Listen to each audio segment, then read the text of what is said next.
গাজীপুর সহ সারা দেশে operation devil hunt শুরু, সড়কে আইন শৃঙ্খলা বাহিনীর তল্লাশি, অপরাধীদের ধরতে জোর তৎপরতা।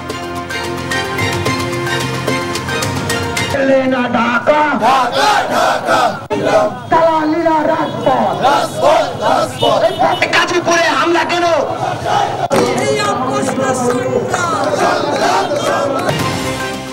গাজীপুরে বৈষম্য বিরোধী ছাত্রদের উপর হামলার প্রতিবাদে জেলায় জেলায় মশাল মিছিল, দ্রুত হামলাকারীদের বিচার দাবি। ৬ সংস্কার কমিশনের প্রতিবেদন প্রকাশ, নির্বাহী আদেশে বাস্তবায়নযোগ্যগুলো সরকারের বিবেচনায়, চলতি মাসে রাজনৈতিক দলের সঙ্গে বৈঠক। সমালোচনা করলে অন্তর্বর্তী সরকারকে ব্যর্থ হতে দেবে না বলছে বিএনপি, গণহত্যার বিচারে জোর জামায়াতের। অবৈধ বালু উত্তোলনের ঝুঁকির মুখে মৌলভীবাজারের রাজাপুর সেতু ও বন্যা প্রতিরক্ষা বাঁধ, নীরব ভূমিকার প্রশাসন ব্যবস্থার দাবি। এবং মেক্সিকোর দক্ষিণাঞ্চলে বাস ট্রাকের মুখোমুখি সংঘর্ষে প্রাণ গেল ৪১ জনের, গুরুতর আহতদের হাসপাতালে ভর্তি।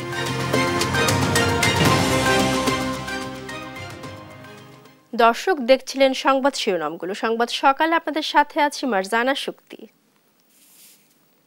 জানাবো বিস্তারিত খবর।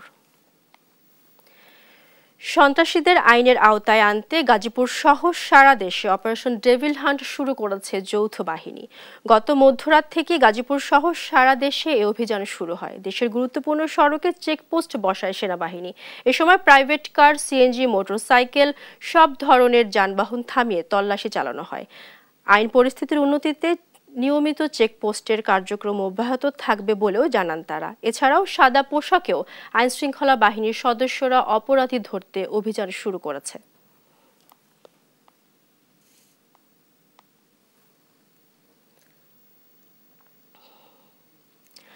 গাজীপুরের ডিসি কার্যালয়ের সামনে আন্দোলনকারী বৈষম্য বিরোধী ছাত্র আন্দোলনের এক সহযোগীকে গুলি করেছে দুর্বৃত্তরা।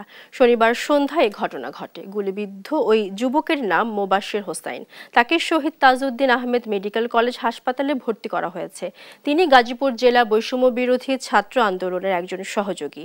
মোবাশ্বের হোসেন জানান, তাদের কর্মসূচি সমাপ্তি ঘোষণার পর আহত ছাত্রদের দেখতে যাওয়ার প্রস্তুতি নিচ্ছিলেন।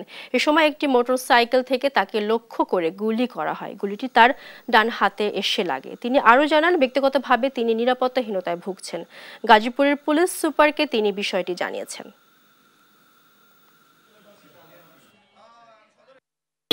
একটা মোটরসাইকেল নিয়ে এসে আমাকে অতর্কিতভাবে গুলিটা করে, যে আমার ডান হাতে লাগে। আমার মধ্যে মোহাম্মদ মুবাশ্বির হোসাইন, আমি বৈষম্য বিরোধী ছাত্র আন্দোলনের একজন সহযোদ্ধা। সাংবাদিক সম্মেলন শেষ, আমরা এখানে সাংবাদিক সাথে আমরা একত্রে দাঁড়িয়েছিলাম। সেই মুহূর্তে মোটর বাইকে যাচ্ছিল অজ্ঞাত ব্যক্তি, মানে আমার মোবাশ্বের ভাইয়ের হাতে গুলি মারে। গাজীপুরে বৈষম্য বিরোধী ছাত্রদের উপর হামলার ঘটনায় সারা দেশে বিক্ষোভ ও মশাল মিছিল করেছে শিক্ষার্থীরা। গতরাতে কুষ্টিয়া শহরের রাজারহাট মোড় থেকে শুরু হয়ে মশাল মিছিলটি পুলিশ সুপারের কার্যালয়ের সামনে পৌঁছে বিভিন্ন দাবিতে বক্তব্য দেন বৈষম্য বিরোধী ছাত্র আন্দোলন ও জাতীয় নাগরিক কমিটি। বরিশালে আওয়ামী লীগের নিষিদ্ধকরণ এবং সন্ত্রাসীদের বিচার দাবিতে রাত 7:30টায় কেন্দ্রীয় শহীদ মিনার চত্বর থেকে মশাল মিছিল বের করে বৈষম্য বিরোধী ছাত্র আন্দোলন। পরে মিছিলটি সদর রোড সহ নগরীর প্রধান প্রধান সড়ক প্রদক্ষিণ করে। এদিকে চট্টগ্রামের ১৬ শহর রেল স্টেশন থেকে মশাল মিছিল বের করেন শিক্ষার্থীরা। পতিত আওয়ামী লীগের দোসররা যাতে আর মাথাচাড়া দিতে না পারে এ বিষয়ে প্রশাসনকে কঠোর অবস্থান নেওয়ার দাবি করেন বিক্ষোভকারীরা।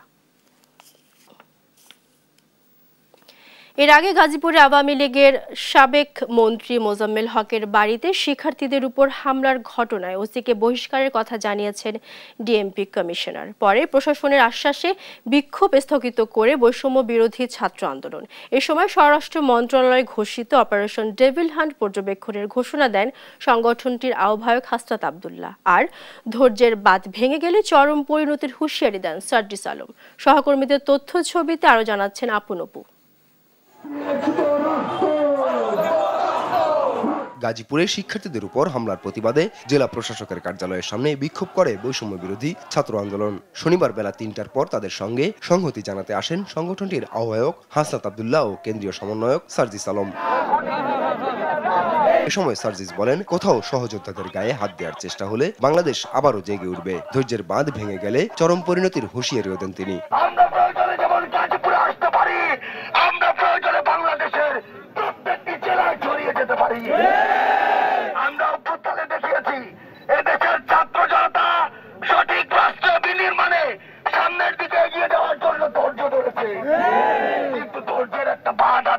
এক পর্যায়ে আন্দোলনকারীদের সঙ্গে কথা বলতে আসেন গাজীপুর মেট্রোপলিটন পুলিশ কমিশনার। জানান, যেসব পুলিশ ঘটনায় তাৎক্ষণিক সাড়া দেয়নি তাদের বিরুদ্ধে ব্যবস্থা নেওয়ার কথা। এ সময় ওসিকে বহিষ্কারের ঘোষণাও দেন তিনি। 16 জন গ্রেপ্তার হয়েছে জানিয়ে জড়িতদের ধরতে চিরুনি অভিযানের ঘোষণাও দেন তিনি। এখানে যারা পুলিশ আছে রেসপন্স করতে দেরি করেছে তাদের প্রত্যেকের বিরুদ্ধে আমি ব্যবস্থা নেব।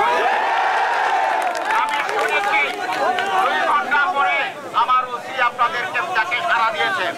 আমি আপনাদেরকে এই মুহূর্তে আমি এখানে দাঁড়িয়ে বলতে চাই আমি তাকে সাসপেন্ড করব। পরে প্রশাসনের আশ্বাসে আন্দোলন স্থগিত করে বিক্ষুব্ধ ছাত্র জনতা। হামলায় জড়িত ও 17 বছরের নিপীড়কদের গ্রেপ্তারে স্বরাষ্ট্র মন্ত্রণালয় ঘোষিত অপারেশন ডেভিল হান্ট পর্যবেক্ষণের ঘোষণা দেন হাসনাত আব্দুল্লাহ। আমাদেরকে উনি যে কমিটমেন্ট দিয়েছেন এই কমিটমেন্টের প্রতি আমরা আস্থা রাখছি এবং সেই জায়গা থেকে তবে আমরা পর্যবেক্ষণ করব দ্রুততম সময়ের মধ্যে যারা এই হামলায় জড়িত ছিল এবং 17 বছর ধরে যারা নির্যাতন নিপীড়ন চালিয়েছে, এই গাজীপুরকে সন্ত্রাসের আতুরঘরে পরিণত করেছে, তাদের আমরা এই অপারেশন টেবিল হান্টের মধ্য দিয়ে একটা টেবিলে যেন বাঁধা যায়। এদিকে গাজীপুরে শিক্ষার্থীদের উপর হামলার প্রতিবাদে বিক্ষোভ করেছে চট্টগ্রাম বৈষম্য বিরোধী আন্দোলন। এর আগে শুক্রবার রাতে গাজীপুরের ধীরাশ্রম এলাকায় আওয়ামী লীগ নেতা ও সাবেক মুক্তিযুদ্ধ মন্ত্রী মোজাম্মেল হকের বাড়িতে ডাকাত পড়ার খবর পেয়ে বৈষম্য বিরোধী ছাত্র আন্দোলনের নেতাকর্মীরা সেখানে যান। তবে সে সময় হঠাৎই আওয়ামী লীগ, যুবলীগ ও ছাত্রলীগের নেতাকর্মীরা তাদের উপর হামলা চালায়। আপন অপু, নিউজ ডেস্ক, দেশ টিভি। গাজীপুর মেট্রোপলিটন পুলিশের সাবেক কমিশনার ডিআইজি মোল্লা নজরুল ইসলামকে আটক করা হয়েছে। একই সঙ্গে আরও 3 পুলিশ কর্মকর্তাকে আটক করা হয়। শুক্রবার ও শনিবার আলাদা অভিযানে দেশের বিভিন্ন জায়গা থেকে তাদেরকে আটক করে ঢাকা মহানগর গোয়েন্দা পুলিশ ডিবি।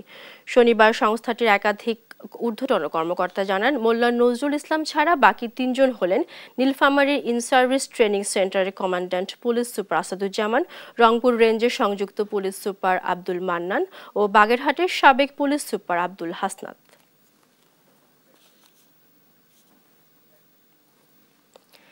চুয়াডাঙ্গার দামুরহুদায় ট্রাকের ধাক্কায় মোটরসাইকেলের 2 আরোহী নিহত হয়েছেন। শনিবার রাত 11:30টার দিকে দামুরহুদা উপজেলার পুরাতন বাস্তবপুর গ্রামের সামনে মাদ্রাসার সামনে দুর্ঘটনা ঘটে।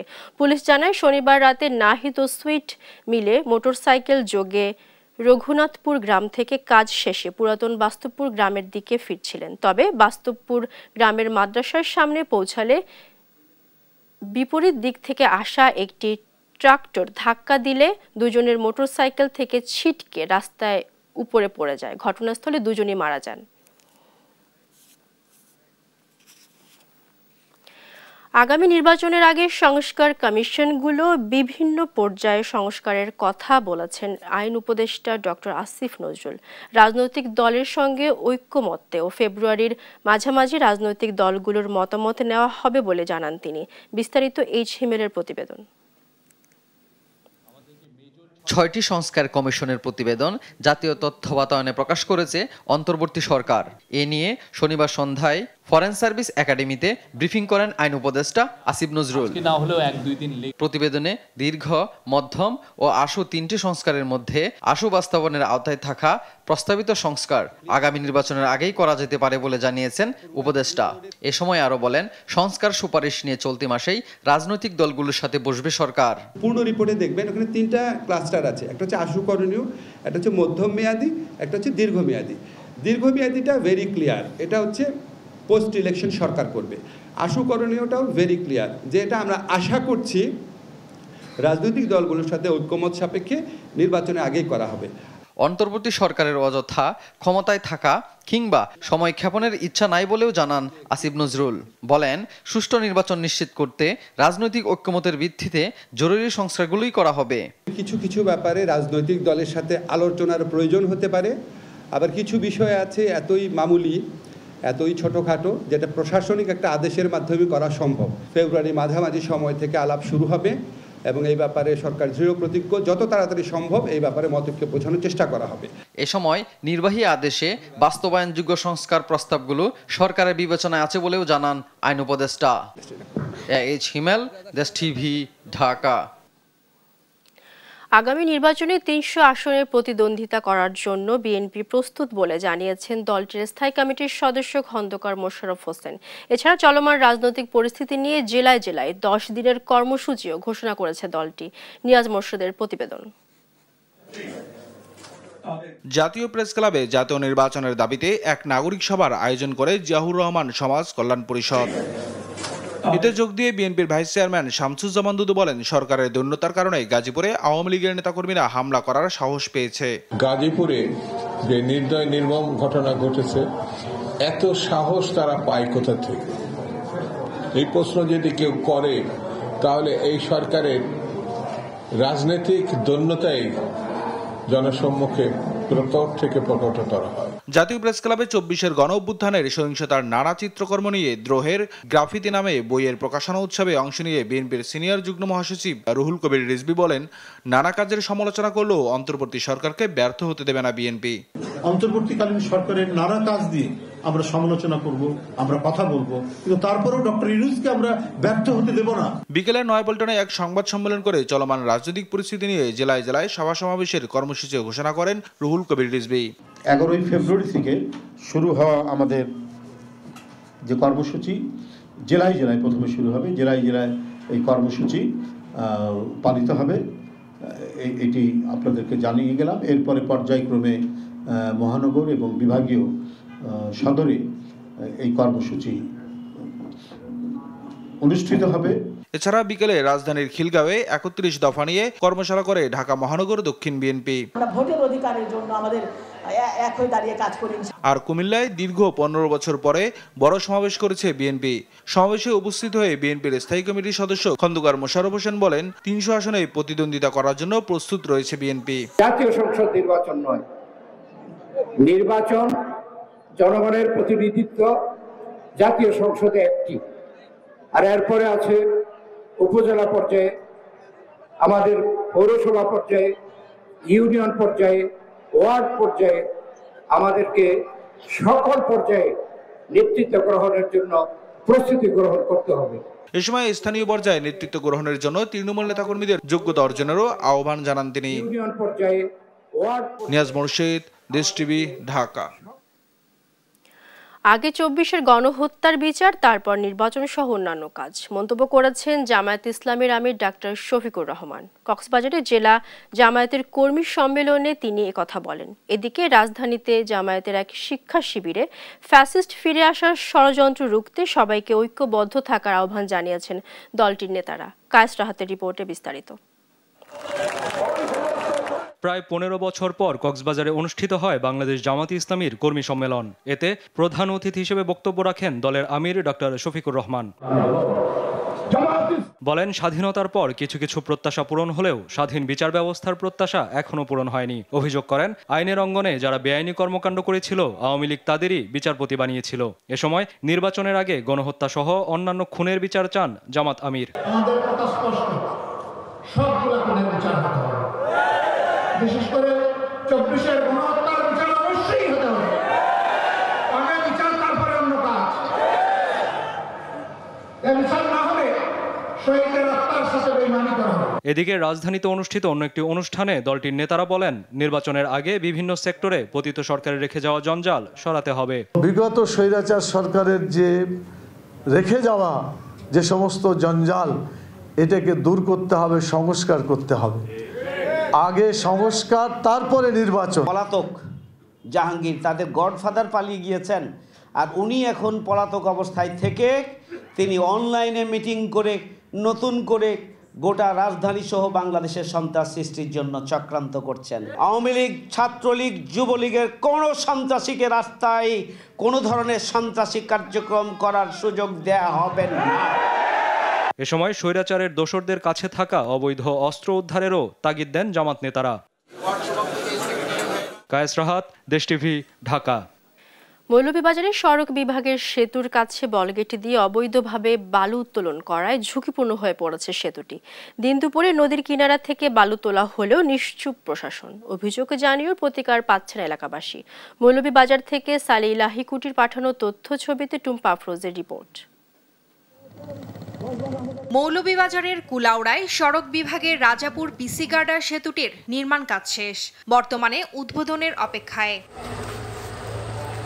এদিকে সেতুটির আশপাশ থেকে ৭-৮টি বলগেট মেশিন দিয়ে অবাধে বালু তুলছে প্রভাবশালীরা। পিলারের নিচ থেকে মাটি সরে যাওয়ায় উদ্বোধনের আগেই ঝুঁকিপূর্ণ হয়ে উঠেছে সেতুটি।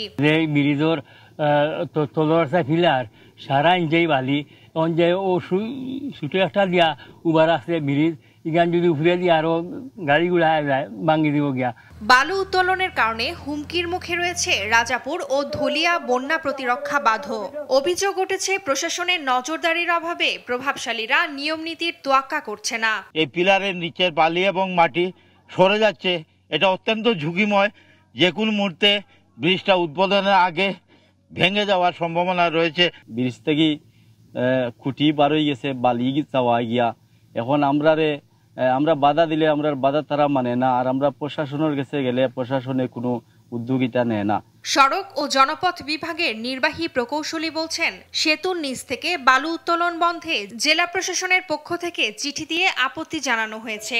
স্থানীয় প্রশাসন জেলা প্রশাসক মহোদয়কে অবহিত করি এখান থেকে ড্রেজার এবং বালি যারা উত্তোলন করে তাদের যন্ত্রপাতি সরিয়ে নেওয়ার জন্য। জেলা আইন শৃঙ্খলা কমিটির মিটিংয়ে বিষয়টা উত্থাপন করেছি, লিখিতভাবে অবহিত করেছি, এছাড়া ব্যক্তিগতভাবেও আমরা বিভিন্ন সময় তাদেরকে অবহিত করেছি। আমরা আশঙ্কা করতেছি খুব কাছাকাছি স্থানের মধ্যে বালি এইভাবে উত্তোলন করতে থাকলে ব্রিজের পাইলিং সহ ফাউন্ডেশনে সেটেলমেন্ট জনিত প্রবলেম হতে পারে। অবৈধভাবে বালু উত্তোলনের কারণে ৩৮ কোটি টাকার সেতুটি যেন ক্ষতিগ্রস্ত না হয় সে ব্যাপারে পদক্ষেপ নেওয়ার দাবি এলাকাবাসীর। নিউজ ডেস্ক, দেশ টিভি। মুন্সিগঞ্জ পৌর এলাকার অধিকাংশ সড়ক খনাখন্দে ভরা, চলাচলে ভোগান্তি পোহাচ্ছে সাধারণ মানুষ। বিস্তারিত জানাতে সরাসরি যুক্ত হচ্ছেন আমাদের সহকর্মী সুমিত সরকার। সুমন, সড়ক সংস্কারের সংশ্লিষ্ট কর্তৃপক্ষ কার্যকর পদক্ষেপ নিচ্ছেন না কেন, জানাবেন আমাদের। জি, আসলে আপনি যেমনটি বলছিলেন, মুন্সিগঞ্জ পৌরসভা 10.58 বর্গ কিলোমিটার এই পৌরসভা কিন্তু প্রতিটি রাস্তায় কিন্তু আসলে খনাখন্দে ভরা। এখানে কিন্তু প্রতিনিয়ত কিন্তু আসলে ছোট বড় দুর্ঘটনা ঘটছে বলে আমরা এখানে জানতে পেরেছি। তো এখানে কিন্তু শুধু প্রধান সড়কই নয়, প্রতিটি পাড়া মহল্লায় কিন্তু একই চিত্র আসলে এই সড়ক জুড়ে। এখানে কিন্তু বৃষ্টি হলেই কিন্তু অনেক পানি জমে সেখানে বড় বড় গর্তের সৃষ্টি হয়। তো আমি এখন এখানে একজন স্থানীয় সাবেক কাউন্সিলর, তার সাথে একটু কথা বলবো। আপনি একটু জানাবেন এই সড়কগুলির কি অবস্থা, একটি ব্যবস্থা নিচ্ছে না কেন? আসলে আমাদের এই মুন্সিগঞ্জ পৌরসভার 7 নম্বর ওয়ার্ডটা হচ্ছে ভৌগোলিকভাবে বিএনপি অধ্যুষিত এলাকা ছিল। তো বিগত দিনগুলিতে আমি ছাত্রদলের রাজনীতির সাথে সম্পৃক্ত ছিলাম, মেয়রের অবাধ্য হয়ে নির্বাচনটা করেছিলাম। এই কারণে আমার মনে হয় আপনি পাবলিককে জিজ্ঞেস করে জানতে পারবেন, দীর্ঘ এই 12-14 বছরের মধ্যে আমাদের এই 7 নম্বর ওয়ার্ডের নয়াপাড়ার যে রাস্তাটা, উত্তর স্তম্ভর কবরস্থানের যে রাস্তাটা, এই রাস্তাটার মধ্যে একটা স্ল্যাব পর্যন্ত পৌরসভা থেকে দিতে পারি নাই। এবং পুরো মুন্সিগঞ্জ পৌরসভার ভিতরে বিভিন্ন রাস্তাগুলি যে অবস্থা ভেঙে চুরি হয়েছে, সংস্কার করার মতো আমরা বারবার আবেদন করা সত্ত্বেও প্রশাসনের পক্ষ থেকে কোনো ধরনের কোনো সহযোগিতা আমরা পাচ্ছি না। এবং জনগণ যাতায়াত করার সময় বিভিন্ন দুর্ভোগের শিকার হচ্ছে। ধন্যবাদ আপনাকে। আসলে আপনি যেমনটি শুনছিলেন, শুধু আচ্ছা, আমি এখন একজন এলাকাবাসীর সাথে কথা বলবো। আপনি একটু জানাবেন এই সড়কে কি অবস্থা, বেহাল দশা, আপনারা কি দুর্ভোগ? এই সড়কের যে অবস্থা দেখতেছেন, গত নানান রিস্কাপত্র অ্যাক্সিডেন্ট করে আজকে প্রায় 17 বছরে কোনো কাজকাম করে নাই। এখানে বিএনপি লোকজন বসবাস বেশি করে, আর এখানে ওই যে কাউন্সিলর আসলো উনি বিএনপি সমর্থন হওয়াতে এখানে কোনো কাজই করে নাই। এখন একদিন পরপরই অ্যাক্সিডেন্ট হয়, মানুষ হাসপাতাল নিতে হয়, এমন একটা পরিস্থিতি। ধন্যবাদ আপনাকে। সত্যি আপনি আসলে যেমনটি শুনছিলেন, এখানে কিন্তু প্রতিটি সড়কে কিন্তু আপনার এখনো পর্যন্ত সংস্কারের কোনো দেখিনি আমরা। তো এখানে আমরা প্রশাসকের সাথে কথা বলেছিলাম, তারা কিন্তু আসলে জানিয়েছেন যে শুধু প্রধান সড়কটি ওনারা আসলে খানিকটা সংস্কার করেছেন, বাকি সড়কগুলি তারা পর্যায়ক্রমে করবে বলে আমাদের জানিয়েছেন। তো মুন্সিগঞ্জ বাস স্ট্যান্ড থেকে এই ছিল আমার কাছে দুর্ভোগের সবশেষ খবর। সত্যি সুমন, আপনাকে ধন্যবাদ। দর্শক, মুন্সিগঞ্জ থেকে যুক্ত ছিলেন আমাদের সহকর্মী সুমিত সরকার সুমন। সবুজ ক্যাম্পাসের কুয়াশাচ্ছন্ন পরিবেশকে বরণ করতে কুষ্টিয়া ইসলামী বিশ্ববিদ্যালয়ে অনুষ্ঠিত হচ্ছে কুহেলিকা উৎসব। 3 দিন ব্যাপী উৎসবে গ্রাম বাংলার ঐতিহ্য, কৃষ্টি কালচার ফুটিয়ে তোলা হয়েছে। স্বেচ্ছাসেবী সংগঠন অভয়ারণ্যের উদ্যোগে এই আয়োজনে শিক্ষক শিক্ষার্থীদের অংশগ্রহণে মুখরিত বিশ্ববিদ্যালয় ক্যাম্পাসের বটতলা প্রাঙ্গণ। ইরফান রানার ক্যামেরায় নাহিদ হাসান তিতাসের রিপোর্টে বিস্তারিত জানব। ভালো আছি, ভালো থেকো, আকাশের ঠিকানায় চিঠি লিখো। সবুজে ঘেরা ক্যাম্পাসে গানে গানে কুয়াশাচ্ছন্ন পরিবেশকে বরণ করতে কুষ্টিয়া ইসলামী বিশ্ববিদ্যালয়ে শুরু হয়েছে 3 দিন ব্যাপী কুহেলিকা উৎসব। বিশ্ববিদ্যালয়ের বটতলা প্রাঙ্গণে স্বেচ্ছাসেবী সংগঠন অভয়ারণ্যের উদ্যোগে এ আয়োজনে তুলে ধরা হয়েছে হারিয়ে যাওয়া চিঠির বাক্স, পিঠাপুলি সহ গ্রাম বাংলার ঐতিহ্য, কৃষ্টি কালচার। শিক্ষক শিক্ষার্থীদের অংশগ্রহণে নাচ গান সহ নানা আয়োজনে মুখরিত এই উৎসব। কুহেলিকা উৎসব, যেটার অপেক্ষায় সারা বছর বিশ্ববিদ্যালয়ের প্রত্যেকটা শিক্ষার্থী থাকে। এই একটা উৎসব যেটা অভয়ারণ্য থেকে আমরা করি, সেখানে এতগুলো উদ্যোক্তাদের একটা মিলন মেলা হয়। আমরা চাই এই ধরনের কাজ আরো ক্যাম্পাসে বাড়ুক এবং যে সংস্কৃতির বিনিময়, সংস্কৃতির প্রসার। বাঙালির ঐতিহ্য আর সংস্কৃতিকে তুলে ধরতে এমন ব্যতিক্রমী আয়োজনে আসতে পেরে খুশি শিক্ষার্থী ও দর্শনার্থীরা। মাঝে মাঝেই এ ধরনের আয়োজন সকল বিশ্ববিদ্যালয় ক্যাম্পাসে হোক, এমনটিই প্রত্যাশা তাদের। এই ধরনের উদ্যোক্তা মেলা, এই ধরনের মৌলিক গানের অনুষ্ঠান, অর্থাৎ এই কুহেলিকা উৎসব শুধু আমার ক্যাম্পাসে নয়, প্রত্যেকটা ক্যাম্পাসে হওয়া উচিত, প্রশাসন থেকে হওয়া উচিত। প্রত্যেকটা স্টল, খাবারের দোকান থেকে শুরু করে অর্নামেন্টস থেকে শুরু করে জুয়েলারি প্লাস অন্য দোকানগুলো এত দারুণভাবে সাজানো, আমরা এভাবে একটা আয়োজন করতে পেরে আমাদের অনেক ভালো লাগছে। দেশীয় সংস্কৃতি ও গ্রাম বাংলার ঐতিহ্যকে তুলে ধরতে বিশ্ববিদ্যালয়ে এমন আয়োজন শিক্ষার্থীদের মাঝে ব্যাপক সাড়া ফেলেছে বলছেন আয়োজকরা। এই যে আয়োজনটা আমাদের, এই আয়োজনে গতবার আমাদের ছিল প্রায় 32টা স্টল, এবার সেই স্টল বেড়ে দাঁড়াচ্ছে প্রায় 44টি স্টলে। তো আমরা বুঝতে পারছি যে আসলে ইসলামী বিশ্ববিদ্যালয়ের যে 17,000 স্টুডেন্ট, আমাদের এই আয়োজন তাদের মধ্যে একটা বিশাল বড় প্রভাব ফেলছে। কুহেলিকা উৎসবে শুদ্ধ পরিবেশ, আমরা অভয়ারণ্য, অভয়দের সমাবেশ এ স্লোগানে শুক্রবার থেকে শুরু হওয়া 3 দিনের এই কুহেলিকা উৎসব শেষ হচ্ছে আজ। নাহিদ হাসান তিতাস, দেশ টিভি, কুষ্টিয়া। আওয়ামী লীগ ও জাতীয় পার্টির ষড়যন্ত্রের মাধ্যমে দেশকে অস্থিতিশীল করার চেষ্টা করছে বলে মন্তব্য করেন বাংলাদেশ জাতীয়তাবাদী ওলামা দলের আহ্বায়ক আলহাজ মাওলানা সেলিম রেজা। শনিবার বিকেলে ধামরাই সদর ইউনিয়নের ইকুরিয়া ঈদগাহ মাঠে বাংলাদেশ জাতীয়তাবাদী ওলামা দলের প্রস্তুতি সভায় তিনি মন্তব্য করেন। এ সময় তিনি আরও জানান, বর্তমানে স্বাধীনতা, সার্বভৌমত্ব রক্ষার সংগ্রাম শুরু হয়েছে। সংগ্রাম করে ভবিষ্যৎ প্রজন্মের জন্য একটি নিরাপদ বাংলাদেশ গড়ে তোলা হবে। এ সময় বিশেষ অতিথি হিসেবে উপস্থিত ছিলেন ঢাকা জেলা বিএনপির সাবেক যুগ্ম সাধারণ সম্পাদক মোহাম্মদ খোরশেদ আলম ও ঢাকা জেলা স্বেচ্ছাসেবক দলের আহ্বায়ক নাজমুল হাসান অভি। আগামী দিনে আমাদের আলেম ওলামাদের নেতৃত্বে জাতীয়তাবাদের যে সমস্ত আলেম আছেন তাদের নেতৃত্বে প্রত্যেকটা অঞ্চলে ওয়াজ মাহফিল পরিচালিত হবে এবং যে ওয়াজের নেতৃত্ব দেবে আমাদের আলেম ওলামা ভাইয়েরা। এই আলেম ওলামা ভাইয়েরা আগামী দিনে মসজিদ, বিভিন্ন কাজী অফিস, মাদ্রাসা, বিভিন্ন অঞ্চল নিয়ন্ত্রণ করবে ইনশাআল্লাহ। ইসলামিক স্বার্থে সহিংসতা বজায় রেখে ঐক্যবদ্ধ হয়ে মাতৃভূমিকে শোষণমুক্ত এবং ইনসাফভুক্ত করতে সকলকে আহ্বান জানান ধর্ম উপদেষ্টা অধ্যাপক ডক্টর আফম খালিদ হোসেন। শনিবার বিকেলে আশুলিয়ার কাইচাবাড়ি এলাকায় বাংলাদেশ জমিয়তে আহলে হাদিসের উদ্যোগে মুসলিম জীবনে সুন্নাহর গুরুত্ব শীর্ষক আন্তর্জাতিক সম্মেলন 2025-এর সমাপনী দিবসে প্রধান অতিথির বক্তব্যে তিনি এ আহ্বান জানান। এ সময় তিনি আরও বলেন, মুসলমানদের পারস্পরিক সংঘাত আর বিভেদ দেখে দূরে বসে শত্রুরা হাসাহাসি করে। তাই আমাদের মুসলমানদের ভিন্ন মতাদর্শ থাকলেও ইসলামের বৃহত্তর স্বার্থে কুরআন ও রাসূলের ছায়ায় সবাইকে ঐক্যবদ্ধ থাকতে হবে।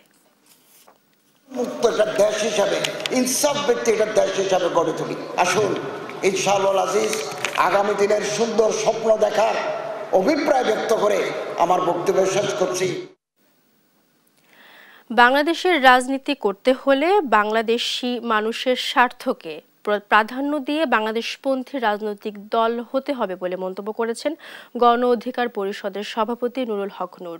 শনিবার সন্ধ্যায় কিশোরগঞ্জের পাকুন্দিয়া সদর ঈদগাহ মাঠে উপজেলা গণ অধিকার পরিষদের আয়োজনে গণসমাবেশে একথা বলেন তিনি। আওয়ামী লীগকে রাজনৈতিকভাবে নিষিদ্ধের দাবি জানিয়ে নূর বলেন, আওয়ামী লীগের সাধারণ যে সমর্থক নিরীহ নেতাকর্মী তারা প্রয়োজনে নতুন নামে নতুনভাবে রাজনীতি করবে।